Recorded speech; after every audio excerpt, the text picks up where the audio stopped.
Welcome to It's a Grand Life, where our mission is to be a voice for grand families and kinship caregivers everywhere. Did you know that in the United States alone, there are 2.3 million grandparents raising their grandchildren? 2.3 million. It's a Grand Life is committed to making a difference for those kids. That's why we have the podcast, a Facebook group, and the Grand Fund. The Grand Fund, which is a 501c3 which was launched in June of 2024, provides financial assistance to grand families, including shelter, food, clothing, and household needs. Grand families are in every neighborhood, in every city, every tribe and territory nationwide. If this is you or someone you love, we're here for you. And we welcome you to join us on this mission.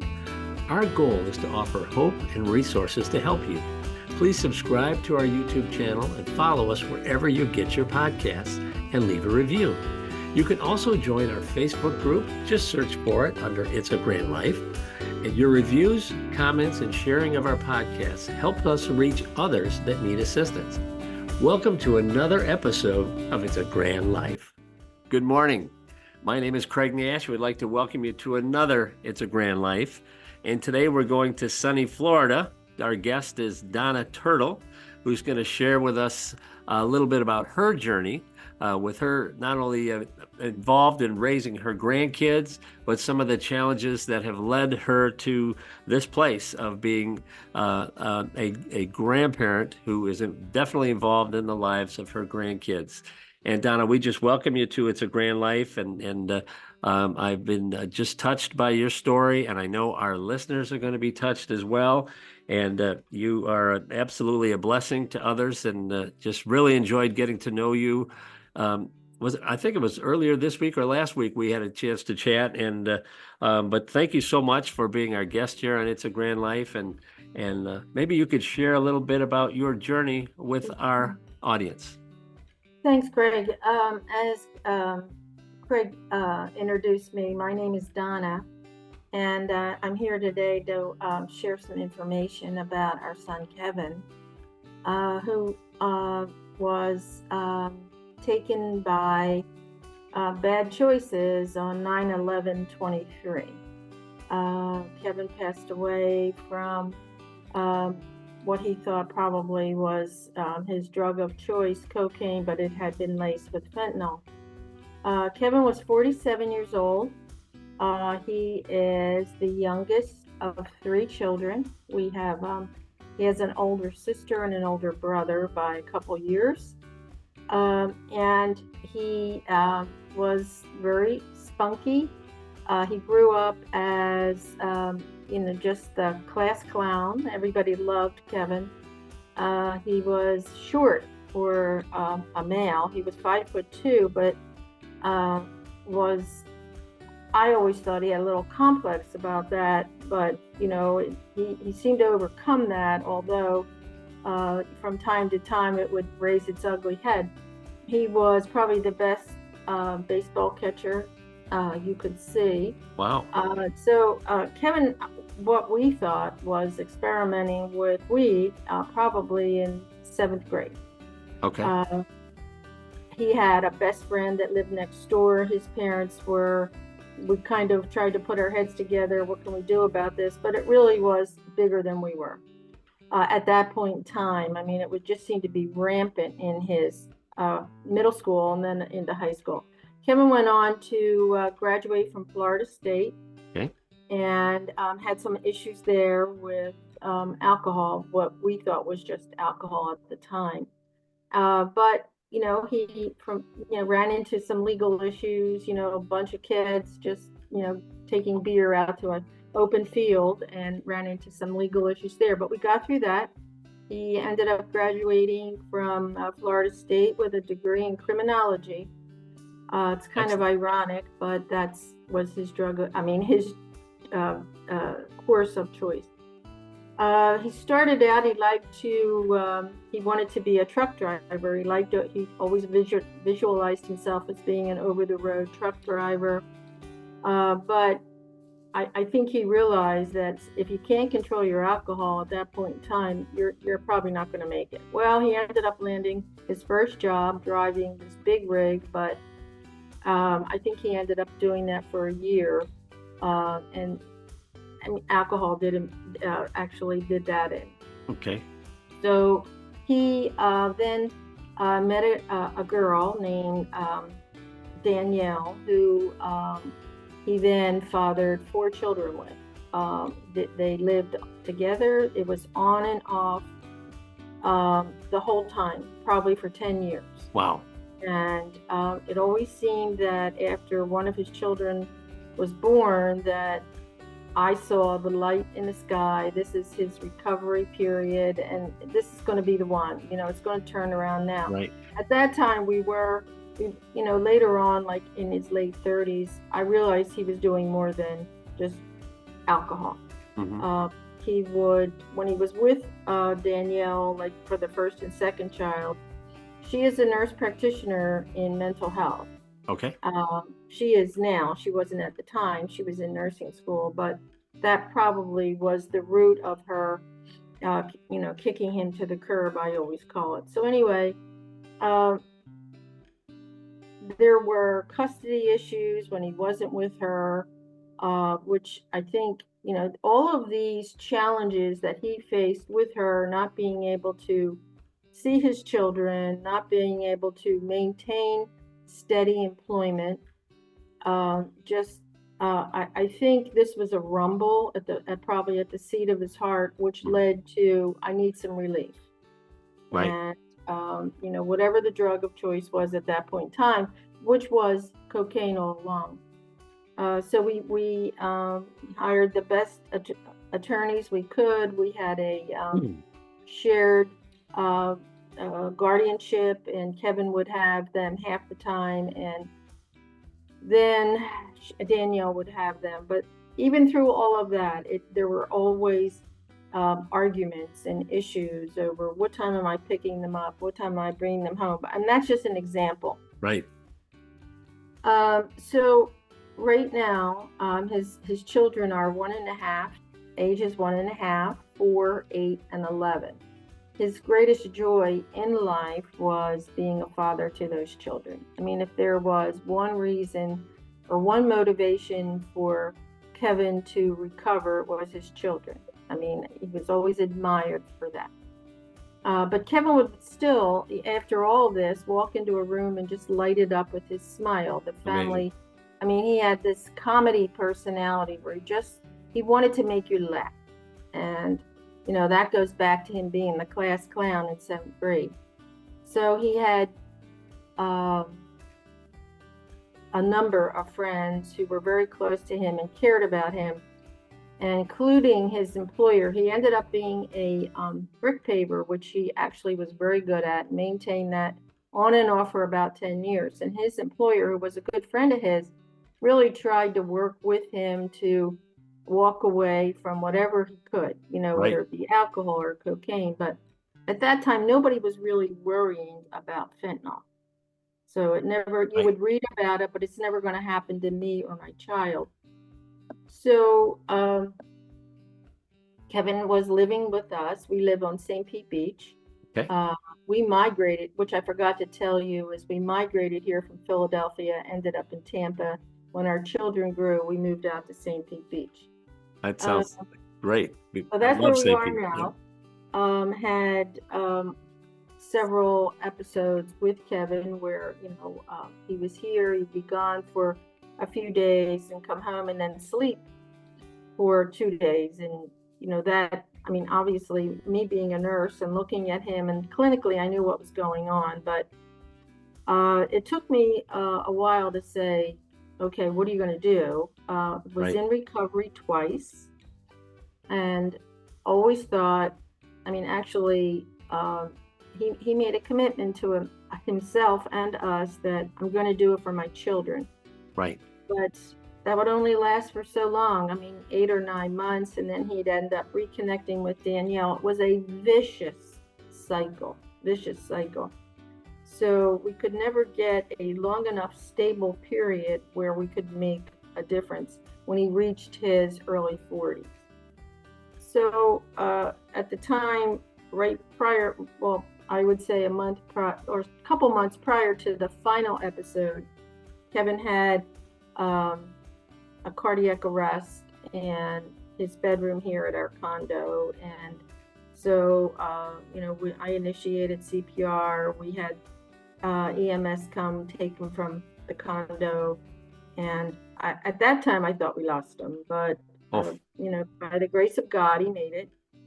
And, he had a really good physician, I'll never forget this, who said, you're only going to have one or two more chances to get this deep. He said, you have fentanyl in your system. I don't know if you're aware of that. And he said, but I'm here to show you the blood work. I'm here to show you your cardiac rhythms. I mean, he laid it on the line. That was going to be it. He was a good doctor then. He really cared about the patient. And just, of course, mom's a nurse. I mean, you could explain that too, but so he really gave him a little bit of the fear of God, I would say, right? He did. He did a great job of it. He even said, we can get you into rehab right from here if you'd like. And Kevin refused at that time. He wanted to see his children first, wanted to get his things. And then, a day passes, 2 days. And we all know that honeymoon period where I can do it on my own. Right. Yeah. Well, that never really happened. So this last time, I was still working at the time. I'm in healthcare consulting. I had gotten on a plane and landed in Boston, and Kevin had not come home for 2 days. But we were somewhat, and I'm almost ashamed to say this, but used to that. We got to the point where, thank God he's home. And we would have those come to Jesus discussions with Kevin afterwards. And I just felt like we were in a vicious cycle. Anyway, I had flew up to Boston. Kevin hadn't been home for 2 days. And the sheriff approached my husband here in our condo, and they had found Kevin in a motel room. He had expired. He was by himself. So I'm sure this all didn't start out by himself, but that's how he was found. Right. So I think they estimated him to probably have been dead for about 20 hours. Okay. So at that point in time, my husband had to go and identify him, and the rest is just a sad story. So we're coming up on 9/11/24. So that'll be a challenge, but a hurdle I think we can get over. That's where I'm sitting right now. And it's a heartache that hasn't healed probably any better than a year ago. So I'm working on that. I'm not currently seeing a therapist. I have one on call if I need it, but I don't know. The group sessions didn't really help me. Mm-hmm.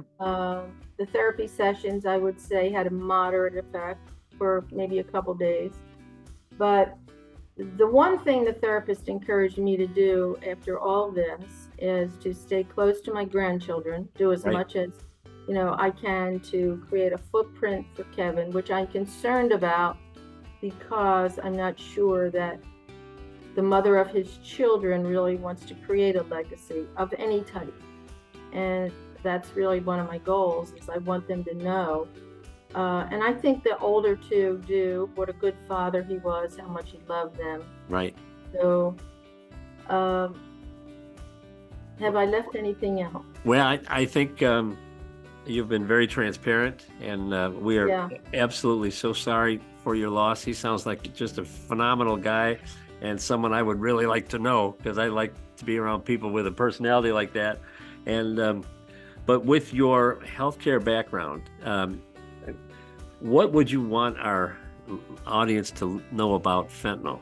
I mean, do you have to be an RN to spot your child who's No. doing fentanyl? Because, your story really is close to our story, where our daughter would come in and stay a couple days, and then she'd be gone. And she's been out in Yeah. the streets of Detroit now for 2.5 years. But what could you share with our listeners so that we might have eyes to recognize we got more than just a substance abuse problem here? We've got some fentanyl going on. Oh, absolutely.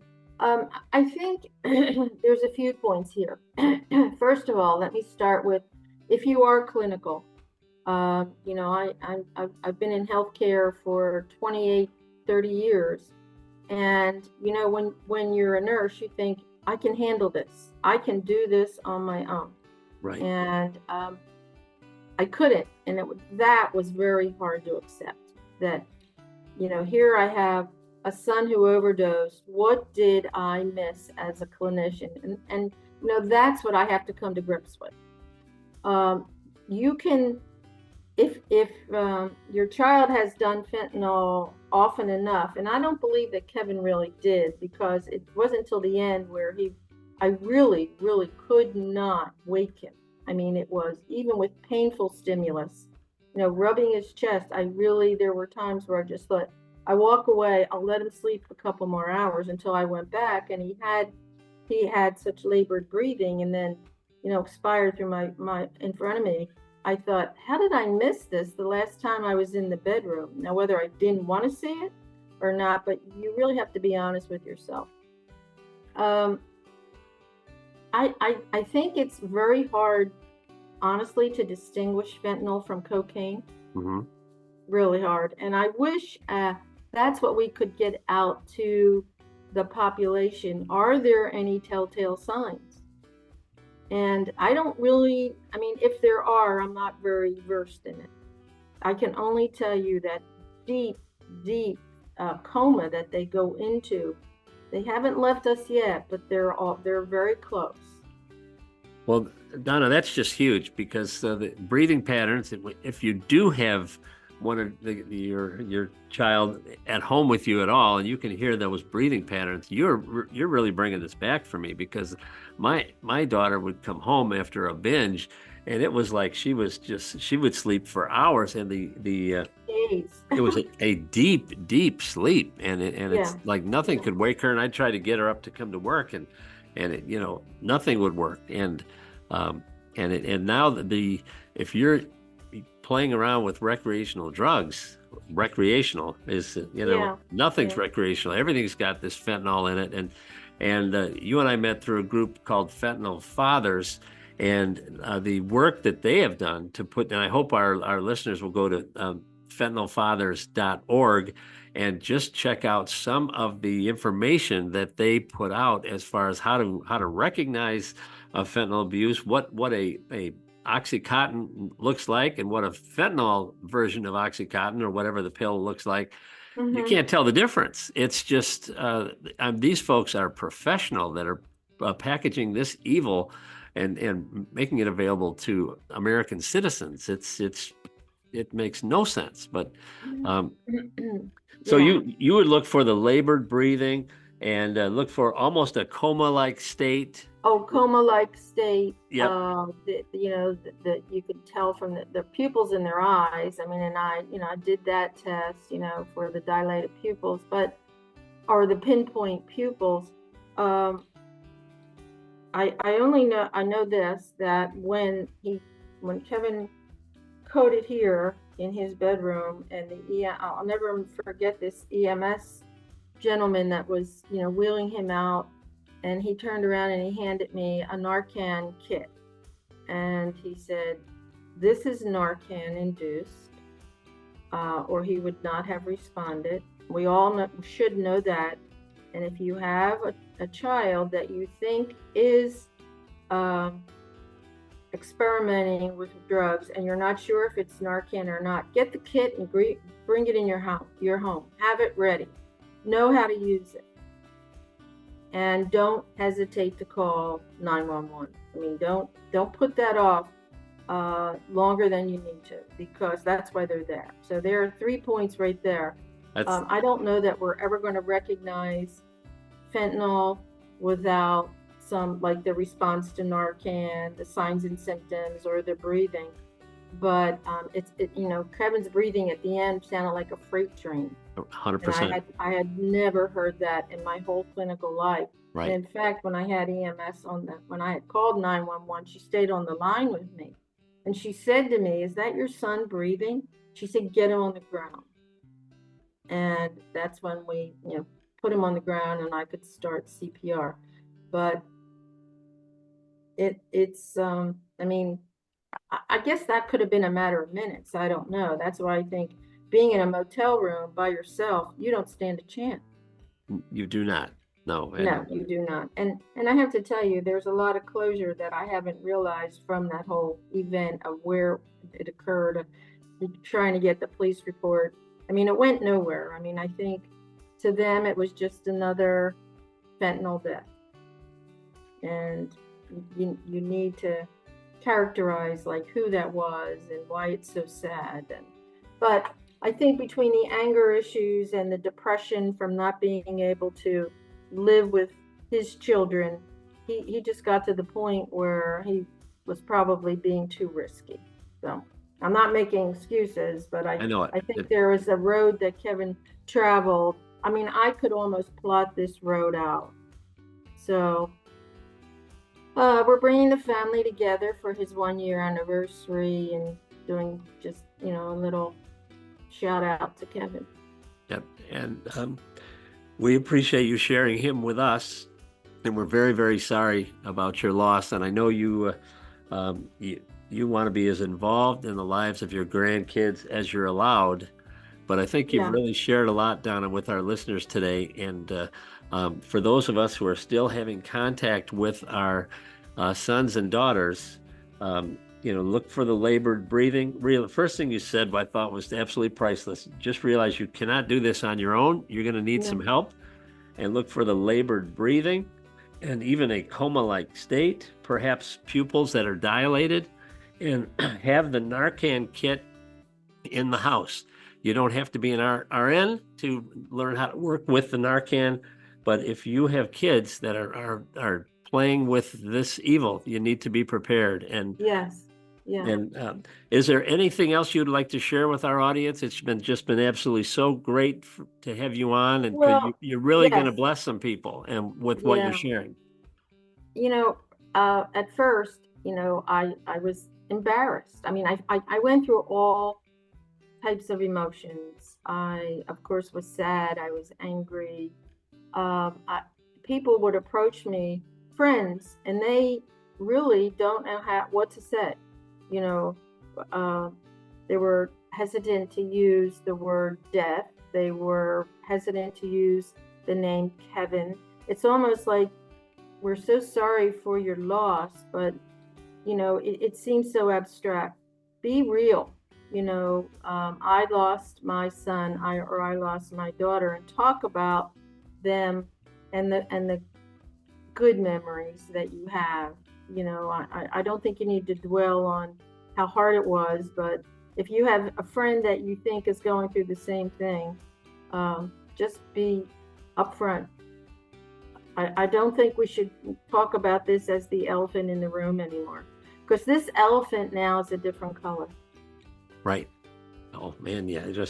So be real and be encouraging to folks going through this, and talk about the good times, because there's thousands of good memories, and that, Donna, that is just really great. And we just want to thank you for being our guest here on It's a Grand Life. I hope you'll come back and keep us updated on what is going on in the world of prevention and other things that our audience should be aware of as things continue to evolve in this world of fentanyl and what have you, that you are a part of, trying to help other families that are in the same situation. But we can't thank you enough for being our guest here, and It's a Grand Life, and hopefully we'll have you back real soon. Thank you. I appreciate it. Thank you for joining us today for It's a Grand Life. It's a Grand Life provides vital content, regulatory updates, and subject matter experts that are committed to supporting the 2.4 million kids and their caregivers from every neighborhood, every city, every tribe and territory nationwide. Please subscribe to our YouTube channel or wherever you get your podcasts and leave a review. Every new subscriber and review helps us reach others that need assistance. As caregivers, we are united in purpose. We are driven by hope while providing strength for today and hope for tomorrow.